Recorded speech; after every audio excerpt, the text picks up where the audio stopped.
Hi everyone, welcome to Senthil sir's. நான் இன்றைக்கி உங்களோட ஷேர் பண்ண போகிறது 2013 ரிலீஸ் ஆன பார்க்கர் அப்படிங்கிற ஒரு படத்தை பற்றி தான். இந்த படத்தோட லீட் ரோலாக வந்து ஜேசன் ஸ்டாங்கத்தமும் ஜெனிஃபர் லோபஸும் பண்ணியிருக்காங்க. இது ரிச்சர்ட் ஸ்டார்க் எழுதின ஃப்ளாஷ் ஃபயர் அப்படிங்கிற ஒரு புக்கை தழுவி எடுக்கப்பட்ட ஒரு படம். இந்த படத்தினுடைய கதை என்ன அப்படின்னு சொல்லிட்டு பார்த்தோம்னா, பார்க்கர் வந்து திருடன். பட் அவனுக்குன்னு ஒரு செட் ஆஃப் ரூல்ஸ் இருக்கும். அது கீழே தான் அவன் செயல்படுவான். பெரிய பணக்காரர்கள், தவறான வழியில் பணம் சேர்த்தவங்க, இவங்ககிட்டேருந்து வண்டி தான் திருடுவான். சாதாரண மக்கள்கிட்டேருந்து அவன் திருட மாட்டான். அதேமாதிரி திருடும்போது யாருக்கும் அடிபற்றக்கூடாது, யாரும் வந்து கொல்லப்படக்கூடாது அப்படிங்கிறதுல வந்து ரொம்பவே கவனமாக இருப்பான். யாருக்காவது வந்து வாக்கு கொடுத்துட்டான்னா அதை அவன் தலையை போனாலும் செயல்படுத்துவான். அதேமாதிரி இவனுக்கு யாராவது வாக்கு கொடுத்தாலும் அதை செயல்படுத்தணும்னு சொல்லிட்டு விருப்பப்படுவான். இந்த மாதிரி குணங்காசியம் உள்ள பார்க்கர்கிட்ட அவனுடைய மென்டரான ஹர்ட்லி அப்படிங்கிற ஒருத்தர் வந்து ஒரு டிப் ஒன்று தர்றார். இந்த ஹர்ட்லியோட பெண்ணை தான் வந்து பார்க்கர் வந்து லவ் பண்ணிகிட்டு இருப்பான். அவர் என்ன சொல்லுவார் அப்படின்னா வந்து இதுமாதிரி ஒரு பொருட்காட்சி ஒன்று நடக்குது ஒரு ஃபங்க்ஷனில்.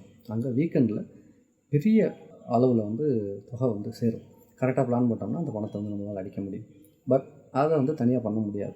அதுக்கு ஒரு 5 பேராவது வேணும் அப்படின்னு சொல்லிட்டு அவருடைய பழைய நண்பனான மெலாண்டர் அப்படிங்கிறவங்க அவனுடைய டீமையும் வந்து இன்ட்ரடியூஸ் பண்ணியிருப்பாங்க.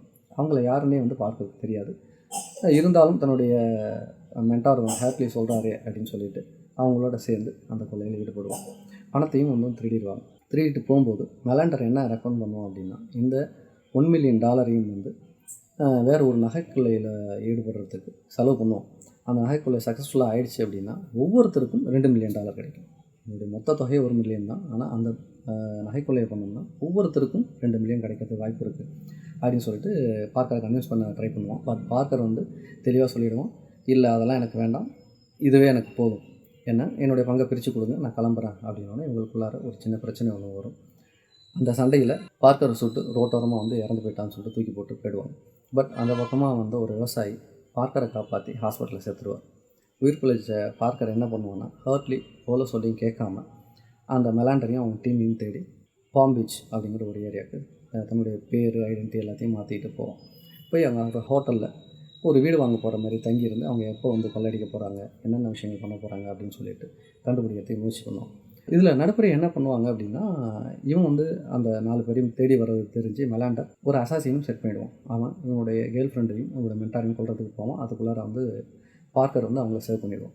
அந்த ஏரியாவில் ரியல் எஸ்டேட் ஏஜென்ட்டாக தான் வந்து ஜெனிஃபர் லோபஸ் வந்து ஒர்க் பண்ணுவாங்க. அவங்க ஒரு டிவோர்ஸு. ஃபினான்சியலாக கழுத்தை நெரிக்கிற அளவுக்கு ஒரு பிரச்சனையில் அவங்க இருப்பாங்க. அவங்க அம்மாவோட தான் தங்கியிருப்பாங்க. பட் அவங்க அம்மாவுக்கு இவங்களுக்கு வந்து செட்டே ஆகாது. இப்போது பார்க்கரை வந்து பார்த்துருவாங்க. இவருக்கு ஒரு வீடு வந்து பார்க்குறதுக்காக வந்து இவரை வந்து அழைச்சிட்டு போவாங்க. பட் பார்க்கருடைய ஐடியா என்ன அப்படின்னா, இவங்கள வச்சு அந்த ஏரியா ஃபுல்லாக தெரிஞ்சுக்கிட்டு அவங்க எங்கே தங்கியிருக்காங்க, அவங்களோட பிளான் என்ன அப்படிங்கலாம் வந்து கண்டுபிடிக்கணும் அப்படிங்கிறது தான் பார்க்கருடைய ஐடியா. பட் ஜெனிஃபர் லோபஸுக்கு இவனுடைய ஒரிஜினல் ஐடென்டிட்டி தெரியாது. இவர் உண்மையிலேயே வந்து ஒரு பெரிய பிஸ்னஸ் மேன், இடம் வாங்க போகிறாருன்னு சொல்லிட்டு அவருக்கு வந்து ரொம்ப மெனக்கட்டு எல்லா விஷயங்களும் வந்து செஞ்சு கொடுப்பாங்க.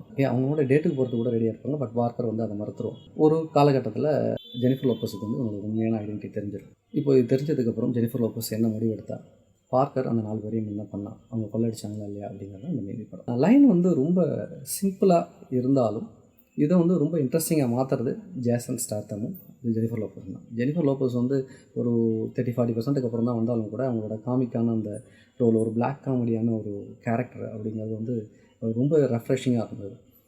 எனக்கு இந்த படம் ரொம்ப பிடிச்சிருந்தது. த தீஃப் அப்படிங்கிற பேரில் தமிழ் டப்பிங்கில் யூடியூப்பில் ஓப்பன் சோர்ஸ்லேயே இந்த படம் வந்து கிடைக்குது.